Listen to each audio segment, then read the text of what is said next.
Good morning, everybody. Today, this press, we will discuss subnational climate change in China, Europe, and in the US in the context of current international policies. I'm Fu Qiangyang. I'm from Peking University. In my right-hand side is REEI Cui, is acting. Can you introduce yourself? Maybe I missed something. Yeah. Hello, everyone. This is Rena Cui, Acting Director of the Center for Global Sustainability at University of Maryland. We still have someone from Europe, from E3G, but he didn't show up yet. But anyway, time is very limited, and so we'll continue our discussion. And so I'd like to invite Professor Cui, and you can introduce this kind of subnational action plan in US. Thank you, Dr. Yang. Let me start the, can we get the slide? It's a different slide? It's a different slide?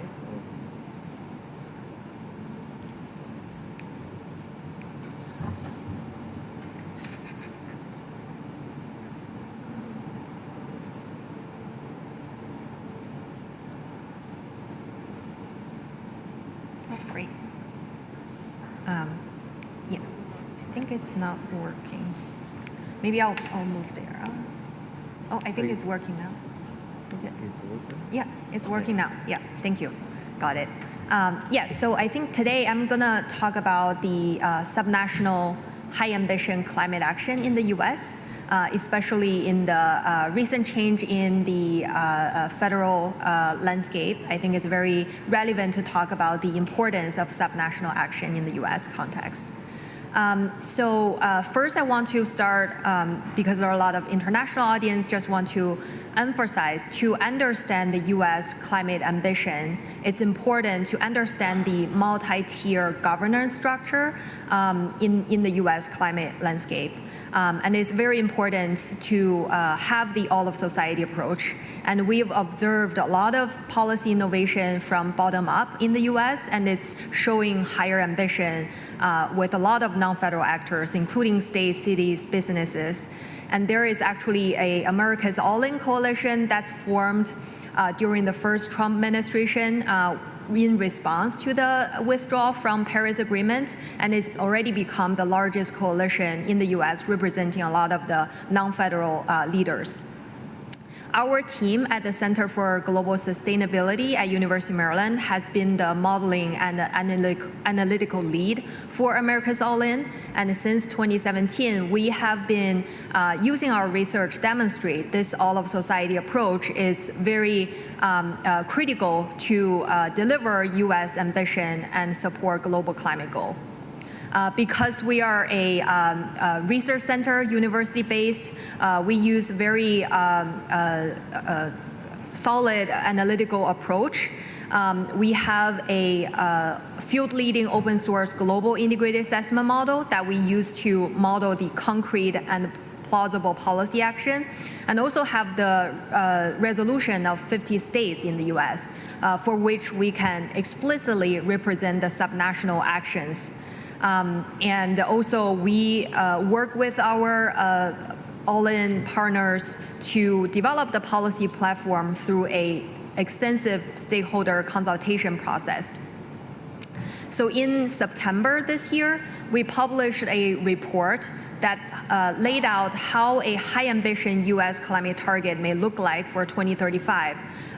Realizing this analysis now needs to be updated with changing federal level policy possibility, but just want to put out the numbers for context. With all the existing policy at federal and non-federal levels in the US, we are seeing a 48% reduction in total greenhouse gas emissions by 2035 from the base year 2005 level. But with new policies, enhanced action at both federal and non-federal level, we see the reduction increase to 65% by 2035. However, I mentioned the election outcome now bring uncertainty to the federal climate policy landscape. So this may lead to potential federal inaction or federal rollback in climate policy, including the Inflation Reduction Act, the Bipartisan Infrastructure Law, and the recent EPA regulation on fossil fuel power plants and tailpipe emissions and more. However, we also believe some of the policies are stickier than others, more robust, because, for example, the IRA is an investment-focused law that requires both executive and legislative support, and also provide a lot of benefits to all the consumers, including the Republican and swing states, and some of the funding already being allocated. So it's more likely to be staying. So with the non-federal actors, we do see particularly the subnational governments has been increasingly essential to maintain the momentum in the US to maintain the climate ambition. So this is because a lot of the non-federal actors in the US, they actually have policy authorities across all the sectors. I won't go through the detail, but those are the policies we actually modeled in our scenario to show the emission reduction effect. And you can see it's across all the key sectors that have real policy authorities in the states. So just to kind of also quickly about the scenario we model, the current policy already mentioned deliver the 48%, but with federal inaction, you keep all the existing policy in place. There's no new policy added, but we do have the enhanced new policy on the non-federal side with all the kind of effort being updated. And then with federal rollback, we assume also a boundary situation where federal policies are repealed, the current policy, which is unlikely, but it's kind of providing a bounding scenario. Again, enhanced action from the non-federal policy. So now some preliminary results also is included in our September report if you're interested to read more. But just want to show the federal inaction and rollback scenario, how much the emission reduction. So in terms of inaction, if federal government keeps all the current policy and does not implement new policy, all the continued enhanced subnational action from states, cities, businesses can achieve a 60% reduction by 2035. Remember our 65% reduction, this is not small, this is still very meaningful emission reduction. And in terms of the rollback, we kind of completely repealed the existing legislation and regulation. On the non-federal side, with enhanced action, we can still deliver a 48% emission reduction. This is, coincidentally, it's like all the current policy can achieve. So those are, again, meaningful emission reduction. Again, with non-federal leadership, also we see very strong market force happening in the US. A lot of investment go to the green technologies. There's an overwhelming public demand for those technology. We do believe those are here to stay. So I think here are some detailed what are the implementation detailed pathways that can be adopted by the state level. Again, I won't go through all the details given the time limit, but just want to show you the menu of options that available to our kind of a non-federal policy leaders. So I think I just want to close with our ongoing analysis. Again, this is all I presented was in our September report. We are doing updating of the scenario given a lot of the change in policy landscape.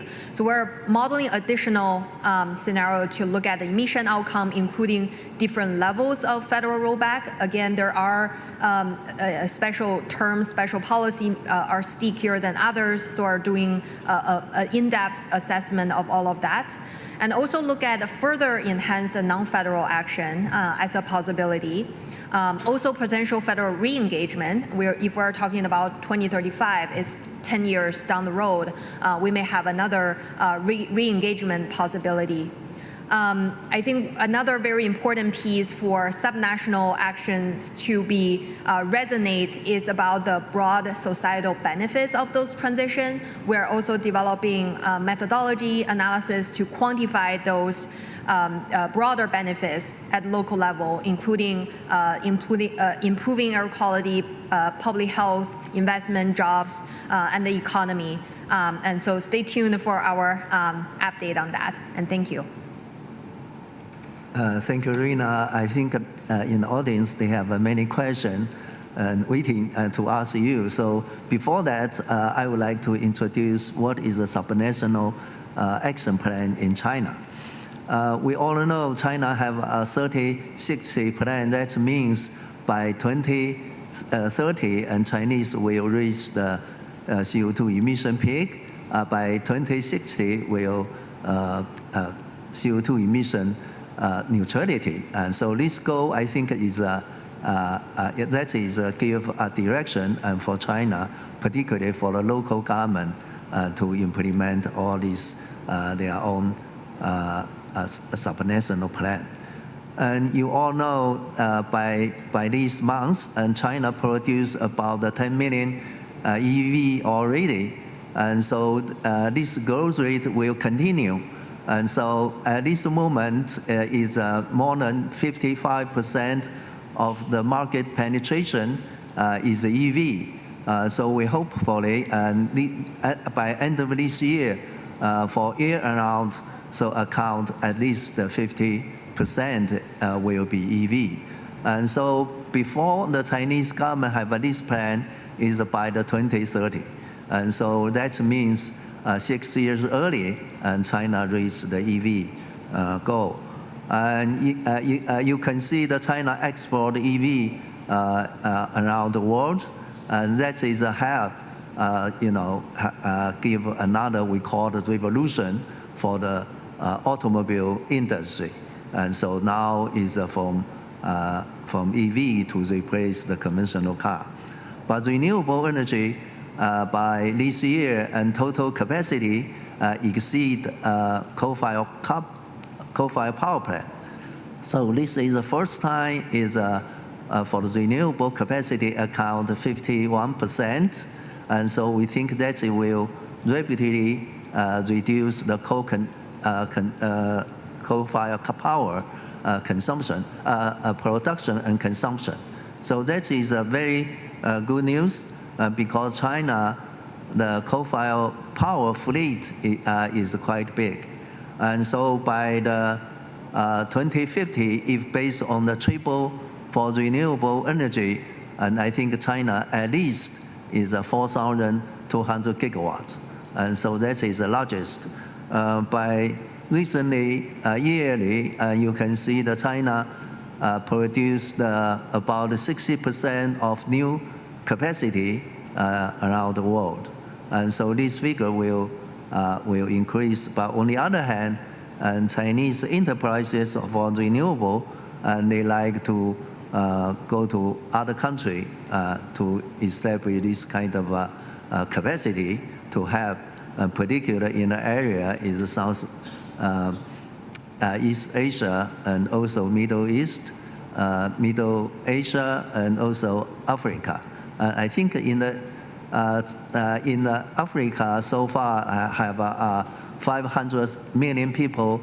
They have no access to the clean energy. So I think that is give international community. How can we help the American people to have a modern life and have access to the electricity? And generally speaking, and China. Carbon emission in the industry sector has been declined. So the peak is around 2023 already. But the carbon emission increase is, majorly is from power and from building. And so we think is China have this goal is by 2030 will reach the peak. But I think is probably is 4 to 5 years early. So that mean by new NDC, China may be will provide another new NDC to show after a peak what China can quickly reduce the CO2 emission or not. So I think that, generally speaking, that is a good news.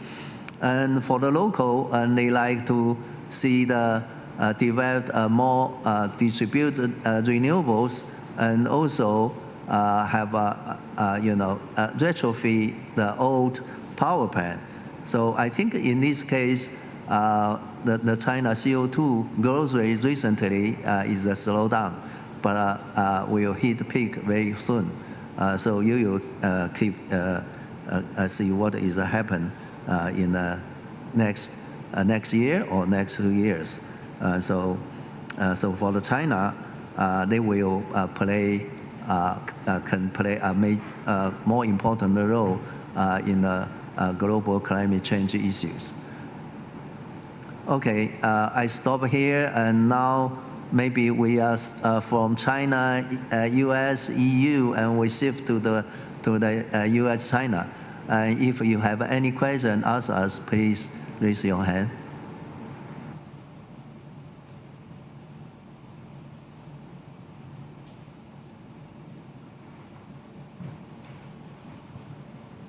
Sure. So thanks for the great introduction of the China and the US side. I'm Dan Chen, also from Peking University, and I want to ask Raina about how about the energy just transition in US? So is there anything that you want to share?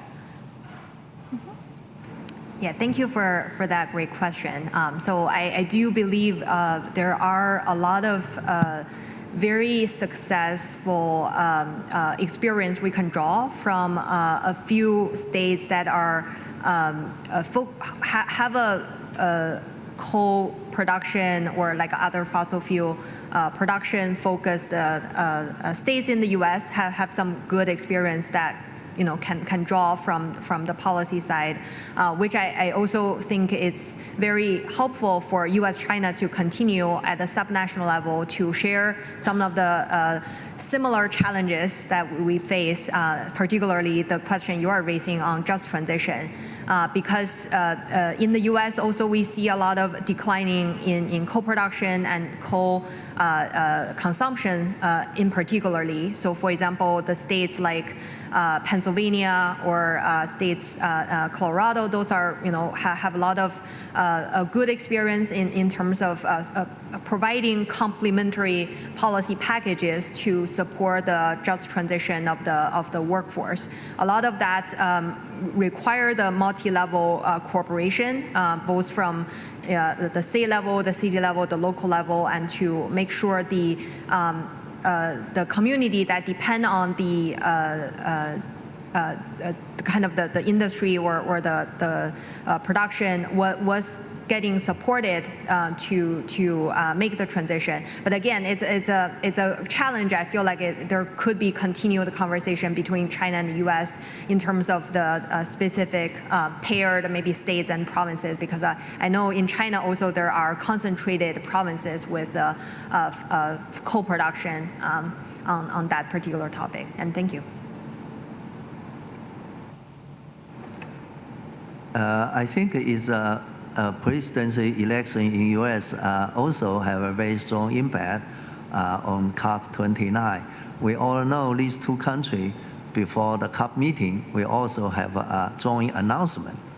Last year, COP28, we have something like triple renewable goal, but this year is nothing.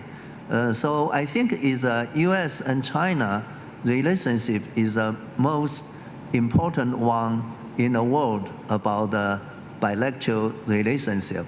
And so I think is if Mr. Trump is take power, and so I think we have to promote more is subnational cooperation. And so do you have any idea is encourage the more U.S. the state government to work with Chinese provincial governments? How can we do it? Yeah, also absolutely agree with Dr. Yang. I think the U.S.-China bilateral engagement is very critical in the climate landscape. Has been, doing a lot in the past, demonstrate to catalyze more action globally. So totally a great point on that.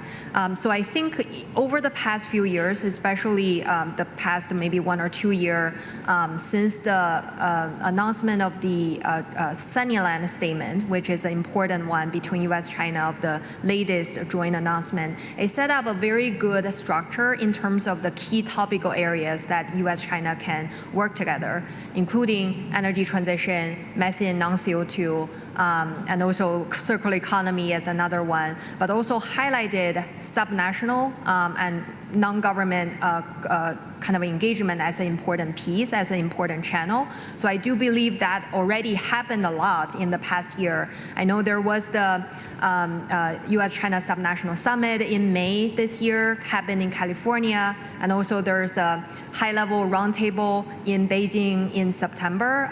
Also, as as a state university, we also brought our State of Maryland Department of Environment Secretary to Beijing to join those discussions. So I think all of that came out very positively, and I think our secretary also very impressed with all the amazing transition happening in China. So I think there are very good and solid foundation already established with the recent Sunnyland structure, and I do believe there's strong interest to continue all of those engagements, and we can keep expanding with our research kind of a role in this to help the subnational government to find more mutual challenges, mutual opportunities to work together.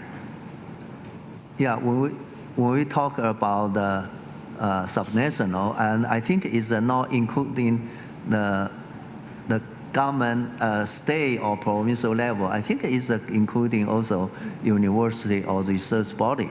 So I think you are from Maryland University, I'm from Peking University. So I think we can, bring more university together and to have a team. So we have a good relationship with Stanford and Harvard and also California Stanford University. So we like to see more university and talk to each other.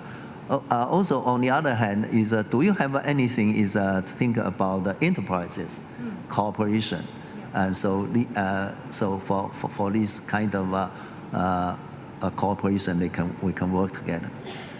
Yeah, that's another excellent point.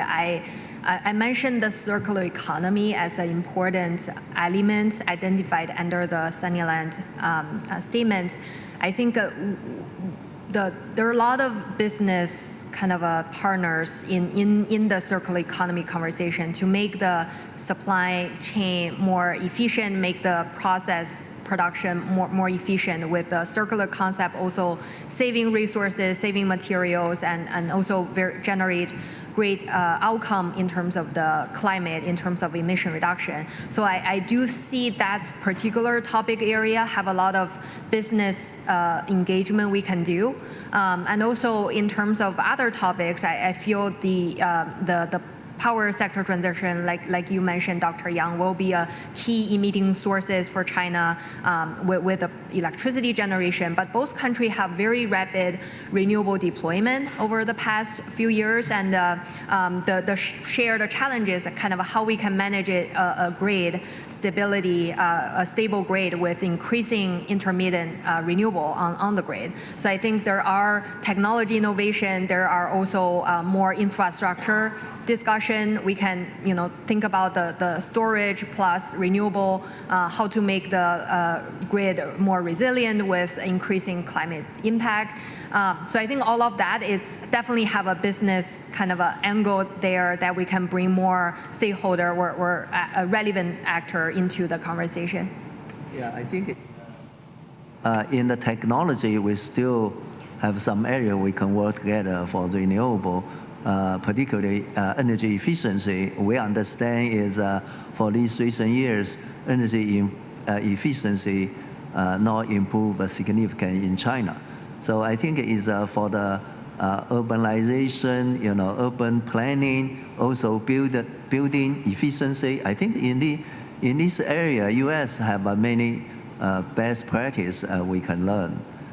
Okay, so I think I still give 1 minute for the audience. Do you have any question you'd like to ask us?